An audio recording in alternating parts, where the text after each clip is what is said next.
a los miembros de la mesa. Ya llegó el doctor Isaac de Paz González, jurista y constitucionalista, a quien saludo con mucho gusto. ¿Cómo estás, doctor? Un abrazo. ¿Qué tal, mi querido Vicente? ¿Qué tal, querido público? Jaime, ¿qué tal?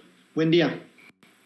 Buen día, y saludo también al maestro Jaime Hernández, editor de La Jornada Sin Fronteras, en el periódico, el gran periódico La Jornada. ¿Cómo estás, Jaime? Un abrazo.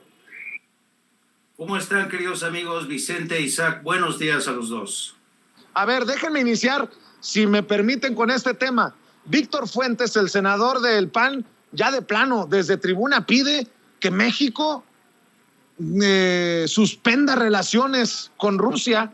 El gobierno del presidente Andrés Manuel López Obrador ha sido muy claro, condenar la invasión rusa en Ucrania, pero dijo que no va a suspender relaciones o imponer sanciones. Y bueno, acabo de proyectarles las palabras de Bob Menéndez, el demócrata, que ya quisiera meter la mano en estos temas acá en México. Dame tu opinión, doctor. Vicente, mira, recordemos que tienen siempre una doble moral en ese partido. El panismo en el 2001, en el 2003, apoyaba férreamente la invasión a Irak. Casi Fox nos pone al borde de un conflicto internacional. Fox, el Güero Castañeda, toda la primera fila panista abogaba porque México se uniera a Estados Unidos en aquella invasión. Y ahora de repente le sale lo humanitario y quieren que este gobierno pues sancione a Rusia, como si además tuviéramos capacidad para sancionar, cuando en realidad debido al neoliberalismo tenemos una gran dependencia todavía en muchos sectores del mercado internacional. Así que me parece pues muy trasnochada la opinión de este senador y de toda la bancada panista en el Senado, porque nunca se han ubicado en el contexto internacional, siempre han visto únicamente sus intereses, los más peores intereses de la ultraderecha internacional. Eso diría de inicio, Vicente. ¿Cómo ves tú, mi querido Jaime Hernández? Pues yo creo que, a ver, esta gente del PAN, bueno, que no sabemos realmente porque este personaje es como recordaba bien Toño por la mañana, este personaje, este representante del PAN tiene una crisis de identidad brutal, porque un día es del PAN y otra vez es de Morena y vuelve a regresar a Morena, o sea que son de estos legisladores chaqueteros, que cambian de chaqueta según les convenga. Entonces, según la trinchera que están, lanzan su ponzoña, ¿no? Entonces, estas declaraciones de este personaje, hablando de que México tendría que sumarse a las sanciones, pues francamente no tiene ni puñetera idea, querido Vicente. Te voy a decir por qué. Una de las cualidades que ha distinguido la política exterior de México desde que Andrés Manuel López Obrador llegó a Palacio Nacional, junto con Marcelo Ebrard, es que por fin la política exterior de México ha dado un golpe de timón muy importante, y a diferencia del pasado con Enrique Peña Nieto y Felipe Calderón, la política exterior de México vuelve a ser independiente, sustentada en los principios de la doctrina Estrada, y además una doctrina basada en esta política Estrada que le permite a México mantener acuerdos con los países que sea necesario para salir al paso de crisis, de contingencias, de calamidades. La crisis por la pandemia fue una gran muestra de cómo México supo negociar con Rusia para que nos ayudara con el suministro de equipo, vacunas, Sputnik. Y aquí a lo que el presidente le ha importado desde un principio es el bienestar de los mexicanos. Se acabó.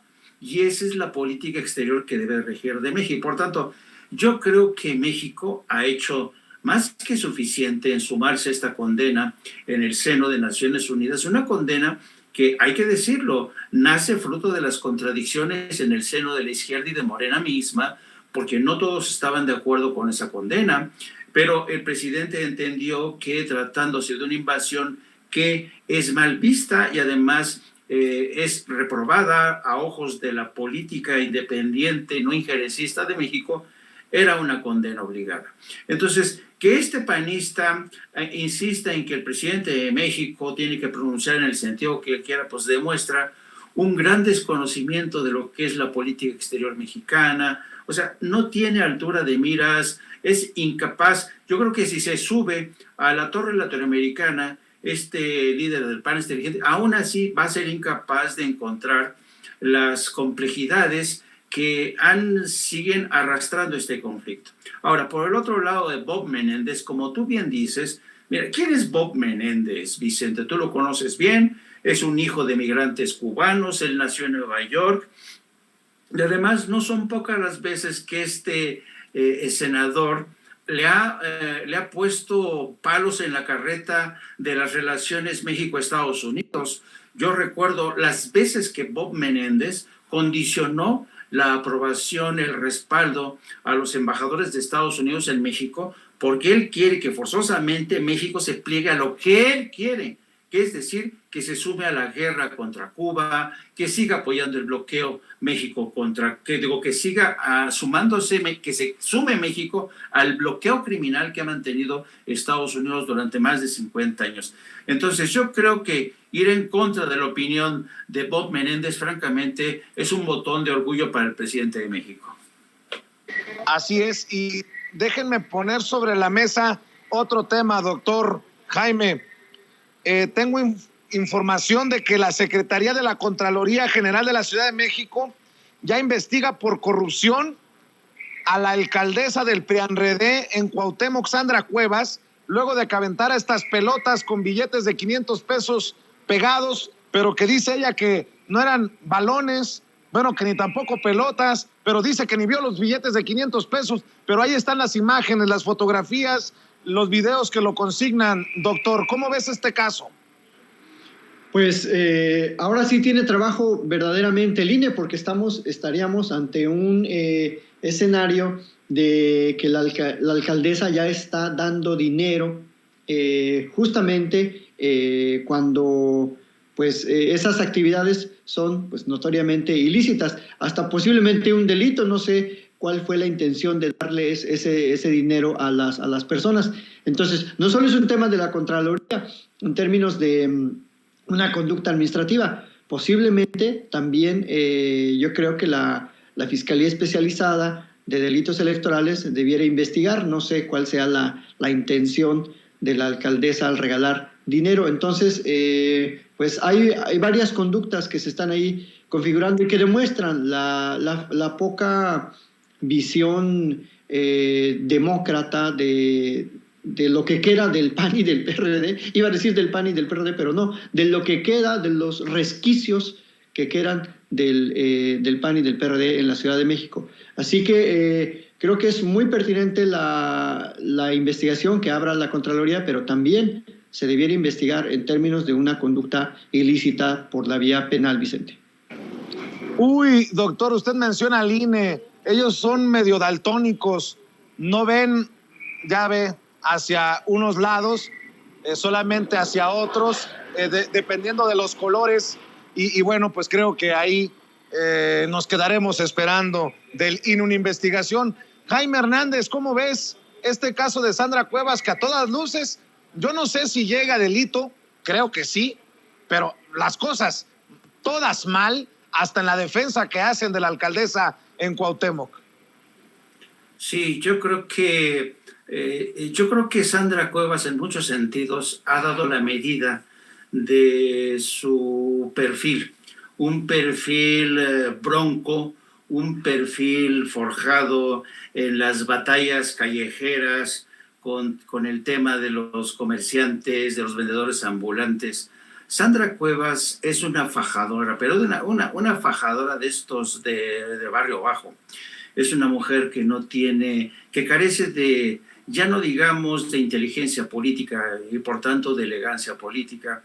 Es una mujer que surge y crece a la sombra de Ricardo Monreal, y que después Ricardo Monreal ande negando su influencia. Pues claro que ha sido parte de los cuadros de Ricardo Monreal, Y yo creo que esta mujer, como estaba acostumbrada desde siempre, ella era tener una empresa de espectáculos y como es precisamente dada a los espectáculos, nació de esa industria de los espectáculos, pues se le hizo fácil organizar una verbena, aventar pelotas, ¿no? Como si estuvieras en una verbena, pero en una verbena de la corrupción, que es en lo que se ha convertido esa delegación. Yo creo que hay elementos más que suficientes para iniciar una carpeta de investigación y además merecería, además de que se investigue este caso, tendrían que aplicarse sanciones administrativas y que no nos salga con el cuento esta mujer de que es una perseguida política, ¿no? Porque de política Sandra Cuevas tiene lo que yo tengo de chino, ¿me entiendes? Entonces, a mí me parece que el caso de Sandra Cuevas merece una investigación y una actuación ejemplar, porque al menos los ciudadanos de la Ciudad de México, aunque hay alguno otro que otro despistado, fíjate, en Coyoacán, mi barrio, Coyoacán, cómo la gente apostó por Guillermo Cuadri, alguna gente todavía anda muy despistada. Pues yo creo que el caso de Sandra Cuevas es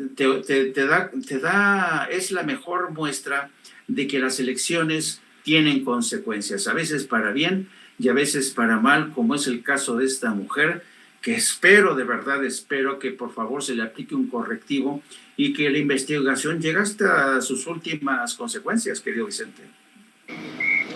A ver, doctor Jaime, sé que tenemos que correr, muchas actividades que hacer, pero les quiero plantear también lo que hace rato comentaba aquí en Sin Censura, lo que publica El País.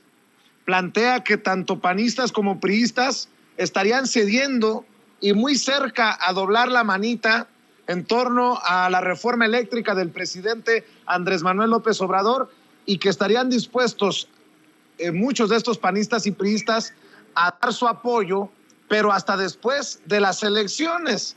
Me imagino que todavía van así como patada de ahogado, a esperar los resultados de las elecciones en los 6 estados en los que habrá elecciones a la gubernatura, doctor. Mira, Vicente, poniéndole en un contexto como más amplio, hoy el presidente, tú mismo hace ratito lo habías mencionado, hizo hincapié en el desmantelamiento de todo el sector productivo a partir de la época de los 80s. Entonces, no es tanto, desde mi punto de vista, una lucha de politiquería o del presidente versus sus opositores. Está de por medio el país y está de por medio nuestra seguridad inmediata en temas de energía eléctrica, de consumo, de derechos humanos. O sea, sin energía eléctrica no funciona, ahorita en la pandemia, no funciona la educación en todos los niveles, no funciona pues nuestra vida cotidiana. Y ese encarecimiento que estamos viendo de la energía en Inglaterra, en España, debe ser una lección para que aquí las facciones políticas dejen de actuar como tal, como facciosos, sobre todo los peanistas, y se den cuenta de la importancia que tiene el sector energético en México. Por lo tanto, el consenso no es, desde mi punto de vista, en torno a la figura del presidente o de la 4T, sino es en torno a los intereses de la nación, del pueblo de México. Y qué bueno, es una buena noticia que estén cediendo, porque creo que al final está permeando el discurso racional que no solo el presidente, muchas personas de la sociedad civil, en la academia, que hemos pugnado por la reconstrucción del sistema de energía en este país. No solo la energía eléctrica, las otras energías que, pues nos guste o no, todavía van a estar por mucho tiempo dominando la vida económica de México. Y es que si no se hace de esa manera, Vicente, imagine, o sea, el país con el neoliberalismo iba en caída libre. O sea, estábamos ya en una etapa, casi los indicadores desde el 2005 al 2015 nos ubicaban con los países más pobres, ya casi nos equiparaban con Botsuana, o sea, con el África subsahariana.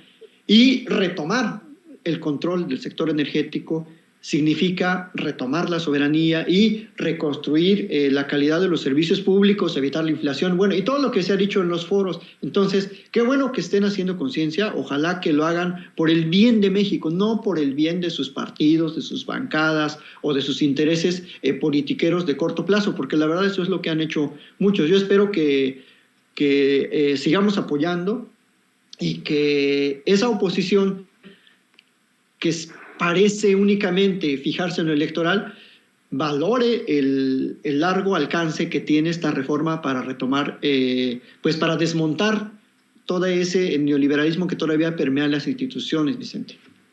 Yo también quisiera pensar que lo hacen por amor a México, doctor, pero ¿no crees que también lo hagan porque, así lo leo yo, después de la exhibida que medios independientes, que el propio presidente pueda hacer de esos legisladores que voten en contra de la reforma eléctrica, en el caso que no se aprobara la reforma eléctrica, creo que la ciudadanía, el mexicano, la mexicana de a pie, les pasaría factura y creo que sería muy difícil que ganen una elección. Creo que este apoyo panista, priista del que habla el periódico El País, también sería pues un hilo de vida política para estos personajes. ¿No lo ves así? Sí, por supuesto. Pero están jugando su carta de esa manera.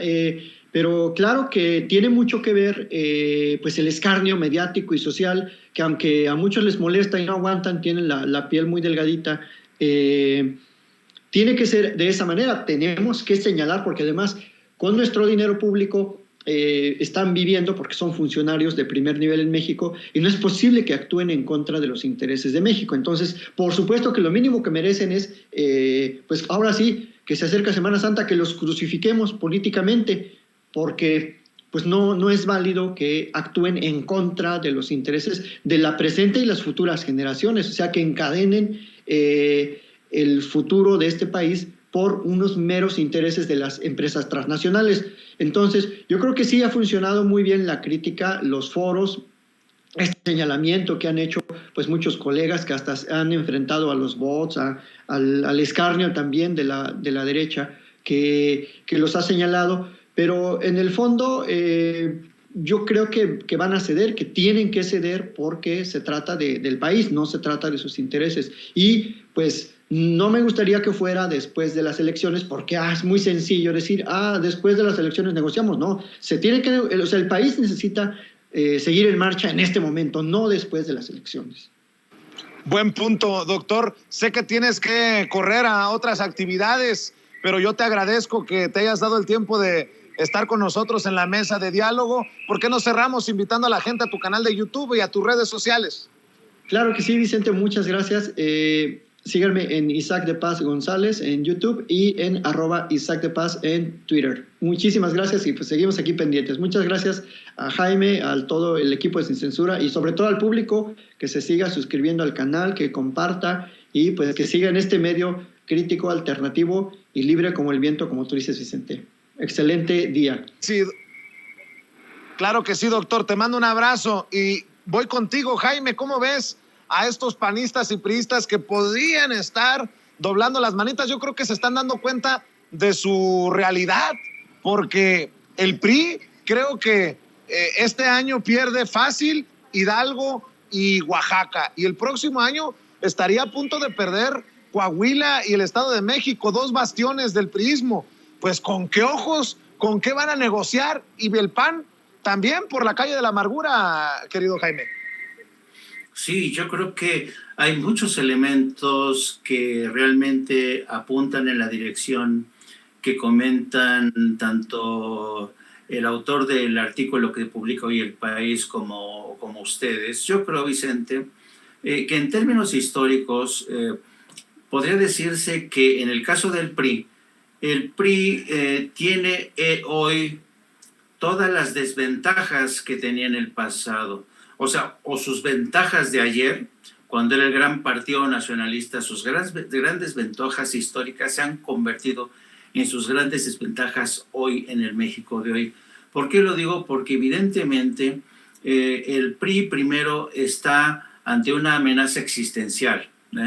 Yo creo que el PRI va a salir muy mal, como tú también vaticinas. Y yo creo que los líderes del PRI se han dado cuenta de que si ceden en este terreno, es decir, si se suman a una alianza cerrada con el PAN para no apoyar la reforma eléctrica, quedarían fatal ante la ciudadanía, porque hay muestras más que suficientes, evidencias de que la reforma que impulsó Enrique Peña Nieto, con el PAN y todos ellos, pues es una receta para el fracaso. Ya lo vemos con lo que ha pasado en España y en otros países. Entonces yo creo que ellos saben bien que no apoyar esta iniciativa es una receta para el fracaso y que quizá precipite su extinción. En el caso del PAN, fíjate, lo interesante del caso, a mí se me hace que siendo el PAN un partido de carácter conservador, proempresarial, pues va a tener que igual ceder, va a tener que actuar de forma pragmática, porque saben muy bien que los ciudadanos votan con los bolsillos y no se van a olvidar en caso de que no saquen una iniciativa que supondría claudicar ante empresas como Iberdrola, ¿no? Yo creo que este cálculo político ya lo tenía el presidente. Yo no sé si tú recuerdes, Vicente, que cuando al presidente le empezaron a preguntar que qué pensaba, si él confiaba en sacar adelante esta reforma, yo vi francamente al presidente muy confiado, porque sabía de estas contradicciones que estaban devorando al PRI y que lo ponían, el PRI está en un precipicio, al borde del precipicio, y no apoyar al presidente o al gobierno de AMLO en este terreno puede significar su caída definitiva. Así es que creo que no se necesitan más de 2 dedos de frente para sumarse a este vaticinio, y yo creo que efectivamente el PRI y el PAN han entreabierto la puerta. Además, hay un factor adicional que hay que tomar en cuenta, querido Vicente. Adán Augusto, el secretario de Gobernación, es un operador político muy hábil, tiene una destreza, es legendaria la destreza política de Adán Augusto. Así es que yo creo que Adán Augusto está haciendo bien, los está capoteando bien. Así es que creo que al final del día van a tener que apoyar. Y lo interesante va a ser cómo justifican su respaldo a favor de esta iniciativa.